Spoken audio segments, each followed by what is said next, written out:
Hello everyone, आप सभी का स्वागत है आपके अपने यूट्यूब चैनल केमिस्ट्री क्लासेस में।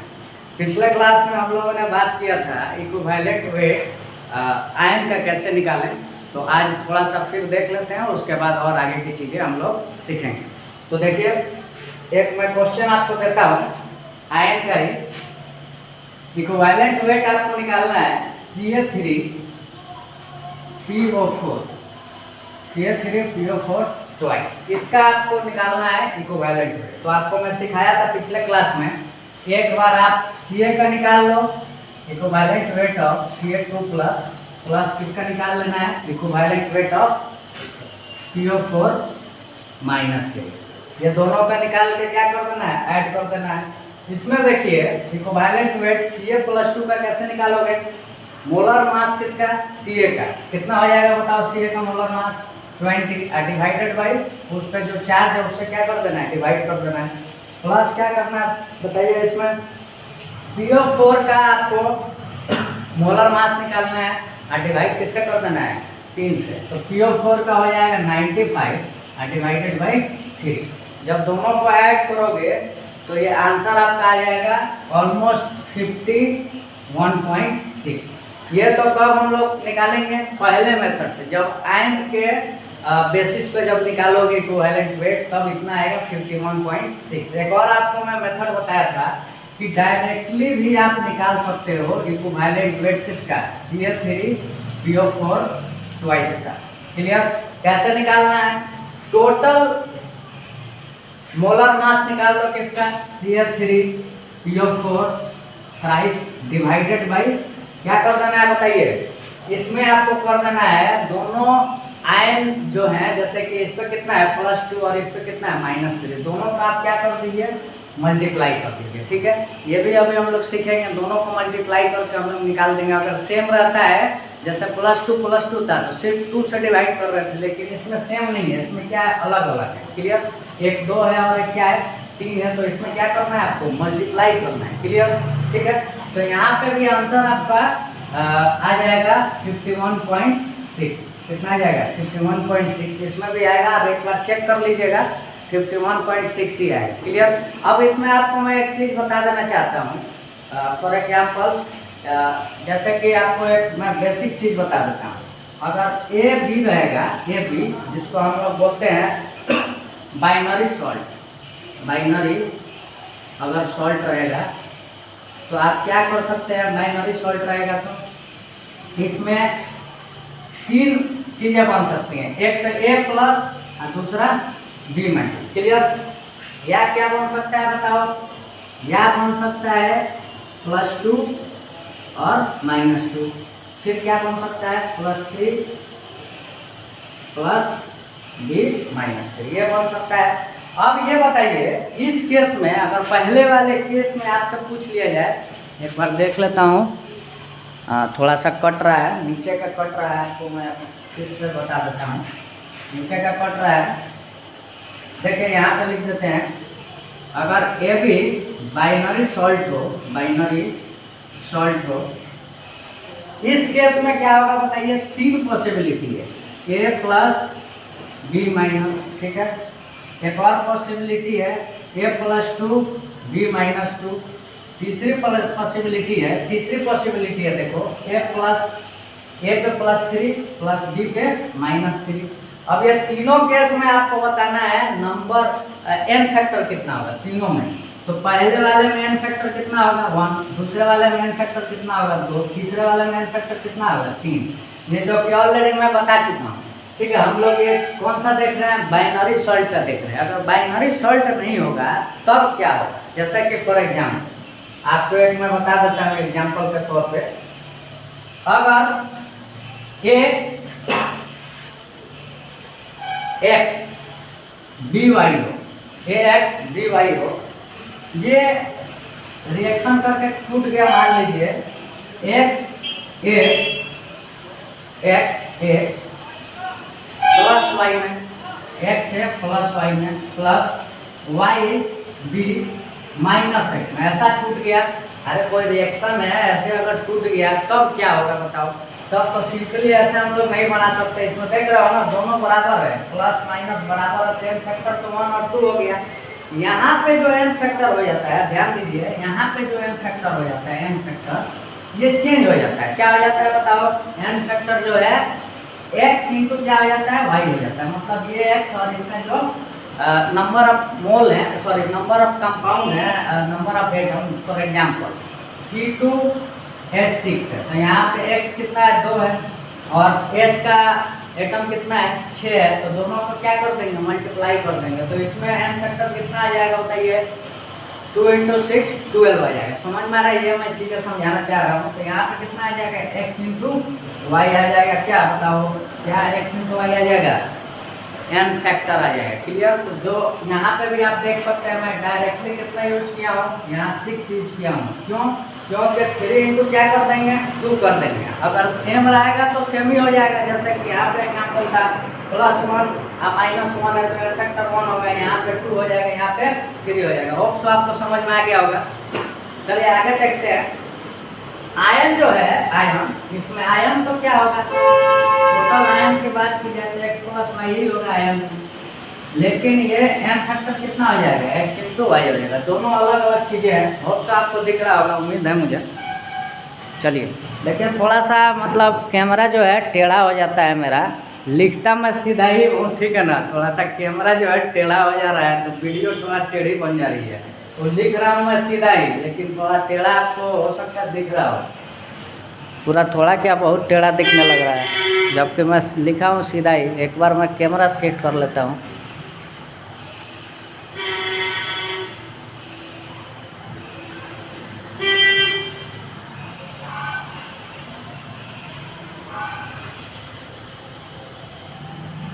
चलिए, थोड़ा सा आप लोग को माजरत चाहता हूँ, थोड़ा कैमरा सेट किया लाइव क्लासेस में ही, मतलब वीडियो अभी चल ही रहा था। तो एक्चुअली में मोबाइल जो है थोड़ा टेढ़ा हो गया है, जिसकी वजह से आपको टेढ़ा दिख रहा होगा। लिख मैं सीधा ही रहा हूँ, ठीक है ना, पूरा एकदम सीधा लिखा हूँ। कैमरा थोड़ा सा मतलब टेढ़ा हो गया, इसकी वजह से ये वीडियो टेढ़ी दिख रही होगी आपको। चलिए, होप सो आपको यहाँ तक समझ में आया होगा। दिख रहा है आपको, पूरा दिख रहा है। चलिए, यहाँ तक समझ में आ गया। यहाँ जो है एक्स और वाई पॉजिटिव नेगेटिव दोनों हो सकता है, जरूरी नहीं है कि पॉजिटिव ही होगा। क्लियर? पॉजिटिव और नेगेटिव चार्जेस दोनों हो सकते हैं। यहाँ पे क्या क्या हो सकते हैं, पॉजिटिव और नेगेटिव चार्जेस हो सकते हैं। क्लियर? चलिए आगे देखते हैं। हम लोग थोड़ा बाइनरी कंपाउंड के बारे में हम लोग डिस्कस करेंगे। चलिए एक दो और आपको इसमें बता देते हैं, थोड़ा सा क्लियरिटी के लिए। इक्विवेलेंट वेट इसी का बता देते हैं एक दो और, ताकि आपको और क्लियर हो जाए। जैसे equivalent weight Al2SO4 250, letter suppose ऐसा, ठीक है। तो इसमें क्या हो जाएगा बोलो, इसमें भी m पर क्या होगा, 6 होगा। मोलर मास किसका, Al2SO4 था, इसका मोलर मास डिवाइडेड बाय क्या हो जाएगा, n फैक्टर कितना हो जाएगा, 2 इंटू 3 6 हो जाएगा। क्लियर? अब इसको एक और मेथड से बना सकते हैं। कैसे? E of Al + 3 + E of SO4 -2, इससे भी आप बनाओगे तो इतना ही आएगा, m बाई कितना आएगा, 6 आएगा। क्लियर? और जो कि आंसर कितना आ जाएगा बताइए, इसका हो जाएगा एल्यूमिनियम का 27/3 प्लस इसका हो जाएगा SO4 का 96 होता है, 96/2 कितना हो जाएगा, 96/2। तो ये तो हो गया 9, और 9 प्लस ये कितना हो गया 48। तो ये जोड़ दोगे तो कितना हो जाएगा बताओ, 57। कितना आंसर आ जाएगा, 57। इससे भी निकालोगे तो इसका भी कितना आएगा, 57 ही आएगा। एक बार आप लोग खुद से कर लीजिएगा। अरे सब टीचर पे ही नहीं छोड़ते हैं, आप खुद भी मेहनत कीजिए, बहुत कुछ आप चीज़ें सीखेंगे। ठीक है, चलिए यहाँ तक हो गया। अब नेक्स्ट हम लोग डिस्कस करते हैं, आगे की चीज़ें समझते हैं। अब इसमें देखो एक मैं आपको दे देता हूँ ओवरऑल जनरल मैं फार्मूला दे देता हूँ, ताकि जो भी आपको डाउट हो क्लियर हो जाए। Equivalent weight of Ax by कितना हो जाएगा बताओ, ये कोई कंपाउंड है X by, तो इसका molar mass divided by x into y, divided by x into y. ठीक है, आपको डाउट नहीं रहा है तो ये आंसर हो जाएगा। क्लियर। चलिए हम लोग डिस्कस करते हैं बाइनरी कंपाउंड। बाइनरी कंपाउंड के बारे में डिस्कस करते हैं।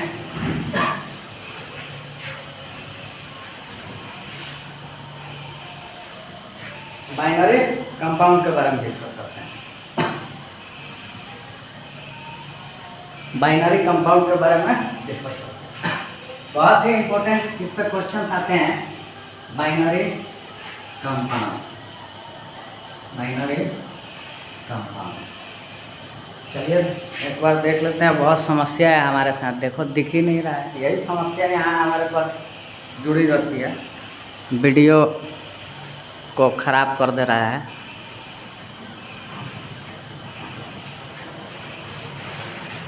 यहाँ सेटअप करने में इतना प्रॉब्लम है, क्या ही बताएं। Binary compound, binary compound, binary compound. इसमें देखो, अगर लेटर सपोज आपको इक्विवेलेंट वेट दिया हो किसी मेटल का, किसी मेटल का आपको क्या दिया हो, बाइनरी कंपाउंड, ये मान लीजिए गिवन हो, क्या हो गया, लेटर सपोज ये क्या है, गिवन, ठीक है। इक्विवेलेंट वेट गिवन है ये आपको, और आपसे पूछ रहा है, लेटर सपोज आपसे पूछ ले E equivalent weight of M, M क्या है, मेटल, M2O_N, इसका आपको क्या पूछ ले, बताइए, इक्विवेलेंट वेट पूछ ले, तब कैसे होगा। फिर से क्वेश्चन सुन लो। इक्विवेलेंट वेट मेटल का आपको 12 गिवन है क्वेश्चन में, ठीक है। आपसे पूछ ले इक्विवेलेंट वेट M2O_N का, M2O_N का, क्लियर। तो इसका कितना होगा, तो देखिए इसमें भी एक मैं आपको मेथड बता देता हूँ। अगर बाइनरी कंपाउंड है तो बाइनरी 1 प्लस बाइनरी 2, ये दोनों को अलग अलग निकाल के क्या करते हैं, ऐड करते हैं। दोनों को अलग अलग निकाल के क्या करते हैं बताइए, ऐड करते हैं। दोनों को अलग अलग निकाल के आपको क्या कर देना है, ऐड कर देना है, ठीक है।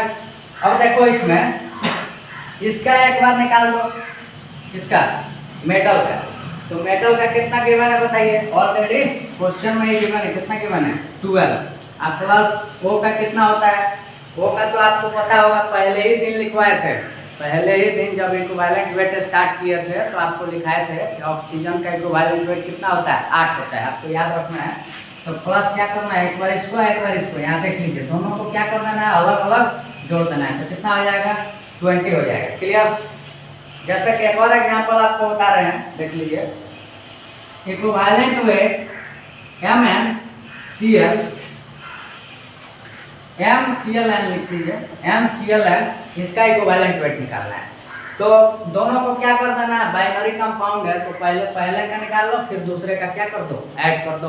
तो इक्विवेलेंट वेट मेटल का आपको ऑलरेडी क्या है, पता है, कितना है, 12 है। अब प्लस क्या आ जाएगा, क्लोरीन का कितना होता है, 35.5 होता है, कितना आ जाएगा, 47.5, 35.5। ये भी मैं बताया हुआ हूँ आपको। इक्विवेलेंट वेट का सबसे पहला जो मेरा वीडियो है उसमें आप देखिएगा, मैं प्रॉपर वे में आपको दिखाया हूँ। ऑक्सीजन का 8 होता है, क्लोरीन का 35.5 होता है, हाइड्रोजन का कितना होता है, 1 होता है। आप एक बार वीडियो मेरी देखिएगा, आपको जो भी डाउट हो क्लियर हो जाएगी, ठीक है। चलिए एक दो और डिस्कस कर लेते हैं ताकि आपको और क्लियरिटी है। जैसे इक्विवेलेंट वेट आपसे पूछ दिया जाए, इक्विवेलेंट वेट NO3N, इसका बताइए। तो इसका भी क्या करेंगे, पहले मेटल का इक्विवेलेंट वेट जोड़ देंगे, प्लस क्या, NO3 का इक्विवेलेंट वेट क्या कर देंगे, जोड़ देंगे, ऐड कर देंगे। तो देखिए मेटल का तो ऑलरेडी हमें क्वेश्चन में ही गिवन है, कितना गिवन है, 12 क्वेश्चन में ही गिवन है। प्लस NO3 का कितना होगा बताओ, NO3 का कितना होगा, 62 होगा। क्यों 62 होगा बताओ, आपको ऑलरेडी बताया हूँ, ये 62 कैसे होगा आप लोग खुद से निकालिए, ठीक है। NO3 का इक्विवेलेंट वेट 62 होगा। वीडियो में इतना दिन से आपको बता रहा हूँ, बना रहा हूँ, तो आपको क्लियरिटी होनी चाहिए कॉन्सेप्ट में, ठीक है। अगर नहीं आएगा तो कमेंट बॉक्स में लिखिएगा, मैं फिर से आपको नेक्स्ट लेक्चर में बता दूंगा। तो आपकी जिम्मेदारी है, ये कैसे आई है कमेंट में बताइएगा, ठीक है।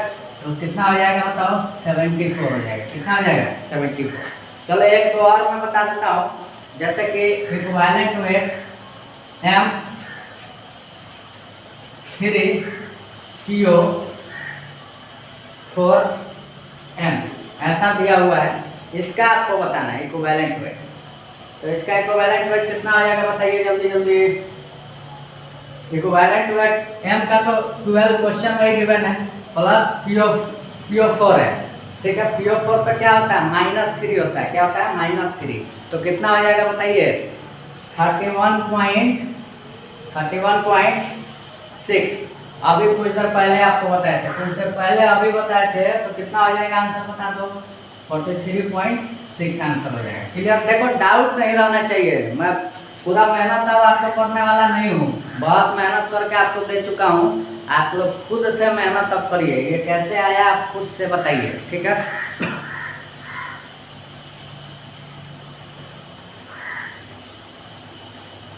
आपको दिख नहीं रहा है, थोड़ा सा वीडियो जो है इधर दिख नहीं रहा है। चलो मैं लिख देता हूँ मिटा के इधर। चलिए तो लिख लिया हो ना, इसको मिटा देता हूँ।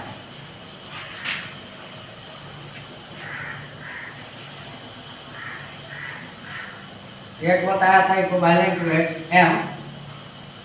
NO3M, इसका आपको बताना है। तो कितना हो जाएगा, M का तो 12 क्वेश्चन में गिवन है, NO3 का कितना हो जाएगा इक्विवेलेंट वेट, 62 हो जाएगा। कितना हो जाएगा, 62, 74 ये आंसर हो गया, ठीक है। एक ये हो गया। दूसरा है M3PO4N। तो मेटल का इक्विवेलेंट वेट क्वेश्चन में गिवन है 12, प्लस इसका क्या हो जाएगा 31.6। और ये कैसे होगा 31.6 इसका इक्विवेलेंट वेट, आपको कमेंट में बताना है। क्लियर। दोनों को ऐड कर दोगे तो 43.6 आंसर हो जाएगा। क्लियर, ठीक है। अब चलिए हम लोग आगे बढ़ते हैं। एक आपको मैं दे देता हूँ होमवर्क, इक्विवेलेंट वेट आपको बताना है, कमेंट बॉक्स में आपको बताना है। क्लियर। M2SO4N, इसका आपको बताना है कमेंट बॉक्स में। क्लियर। इसका आपको किसमें बताना है, कमेंट बॉक्स में बताना है। चलो मैं बता ही देता हूँ। देखो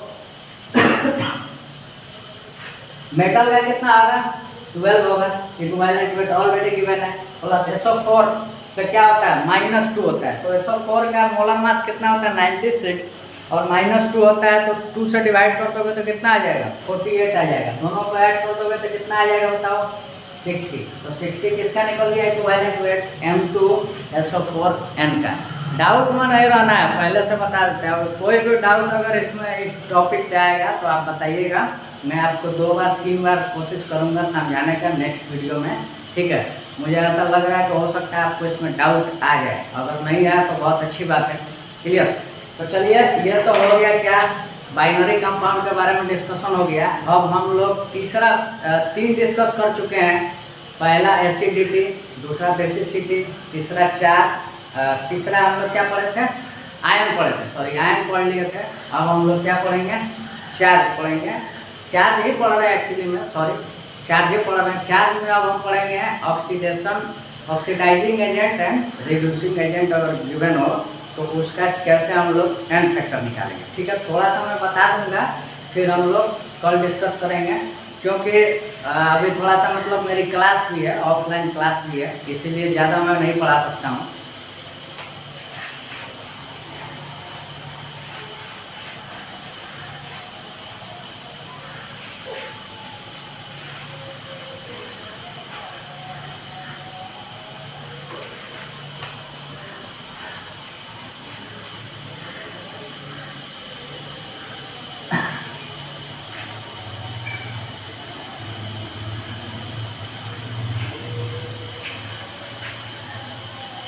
देखिए ऑक्सीडाइजिंग एजेंट, रिड्यूसिंग एजेंट अगर रहे तो इसका हम लोग कैसे एन फैक्टर निकालें, ठीक है।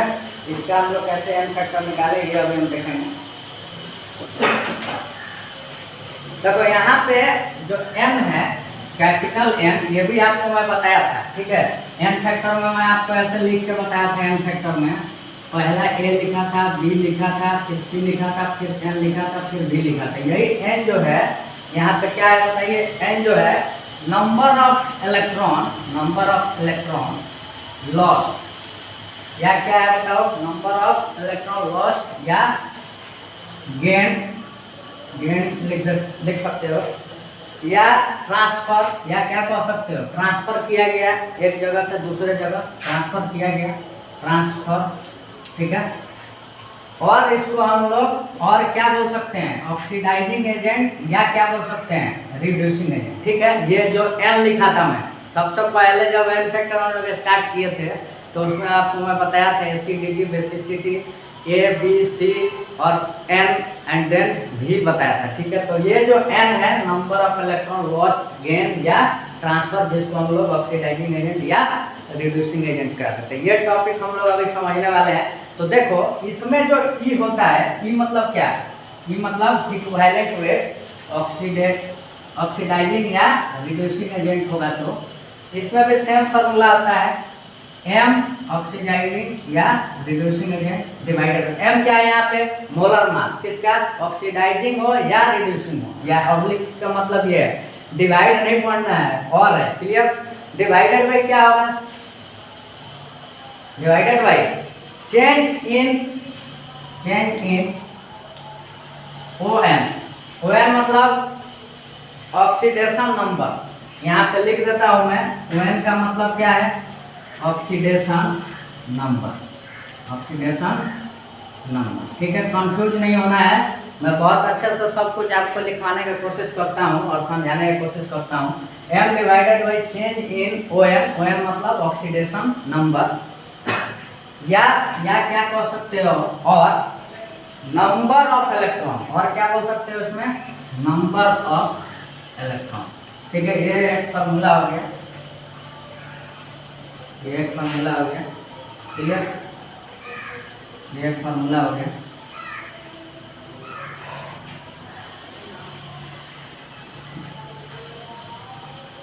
ये एक फार्मूला हो गया, यहाँ तक समझ में आ गया होगा। चलिए इसमें एक दो मैं क्वेश्चन देता हूँ आपको, ये ऊपर का मिटा देता हूँ, काम का चीज नहीं है। अब देखिए जैसे कि एक क्वेश्चन है,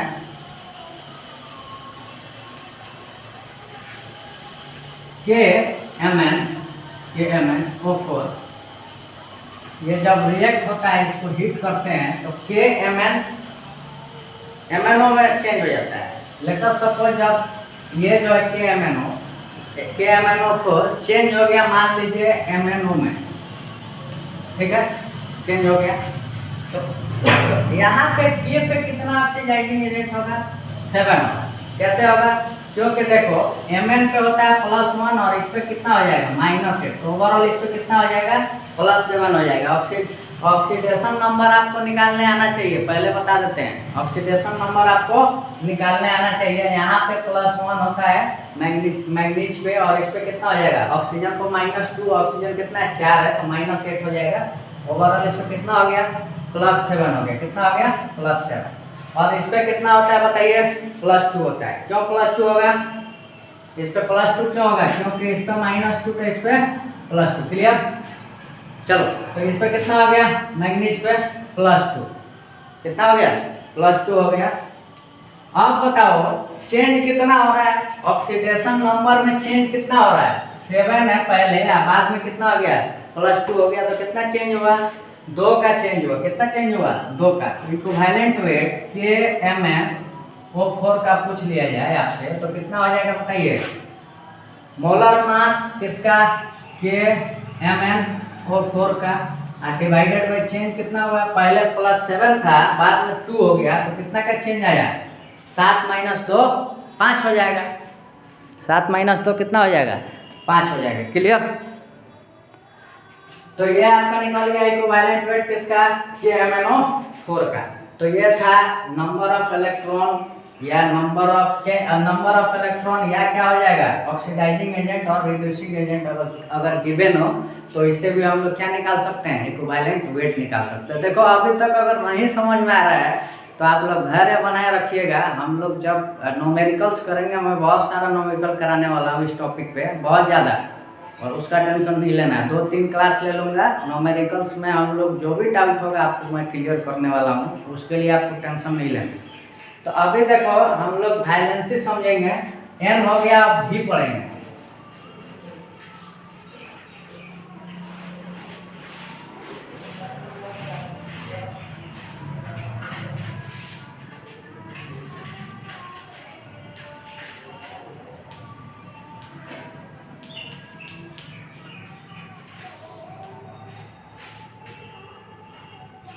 वैलेंसी जो होती है एलिमेंट का निकाला जाता है। किसका निकाला जाता है?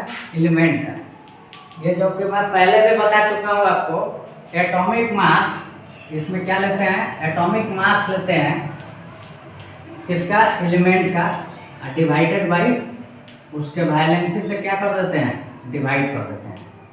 उसके वैलेंसी से क्या करते हैं? डिवाइड। तो ये क्या निकल जाएगा? इक्विवेलेंट वेट निकल जाएगा किसका? एलिमेंट का। क्लियर?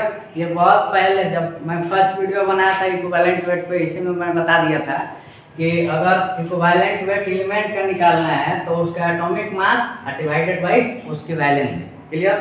तो ये एक फार्मूला हो गया, ये एक फार्मूला हो गया। चलो इस पर एक दो क्वेश्चन देख लेते हैं। इक्विवेलेंट वेट सोडियम का, ठीक है, इक्विवेलेंट वेट Fe का, इक्विवेलेंट वेट Mg का, इक्विवेलेंट वेट आपको बताना है Ag का, इसके बाद आपको इक्विवेलेंट वेट Au को बताना है। Au मतलब ये तीनों चीज़ों को बतानी है। इसके एक दो और ले लो, equivalent weight aluminium and then equivalent weight zinc, equivalent weight zinc.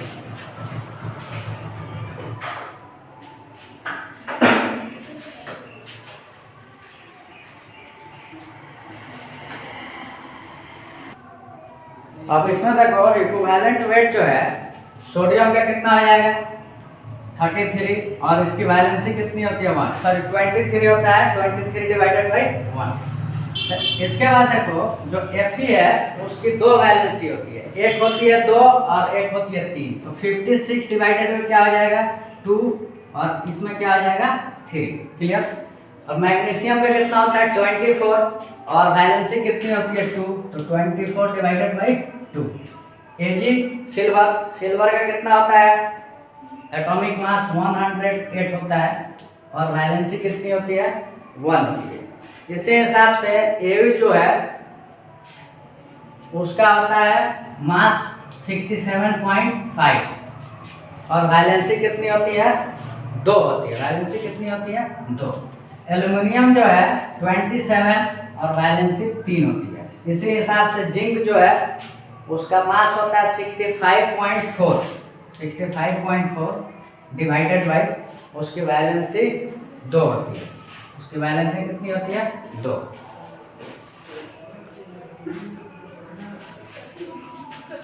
अब हम लोग अगले क्लास में पढ़ेंगे ग्राम इक्विवेलेंट वेट।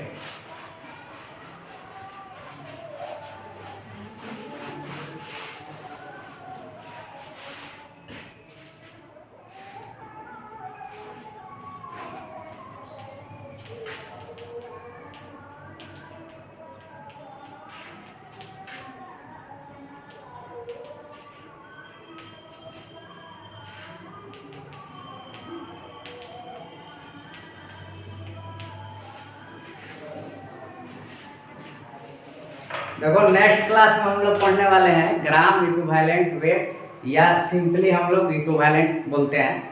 अभी वीडियो को हम लोग रोकते हैं, फिर अगले क्लास में हम लोग पढ़ेंगे, क्योंकि अभी ऑफलाइन भी क्लासेस चलने वाली हैं, इसीलिए।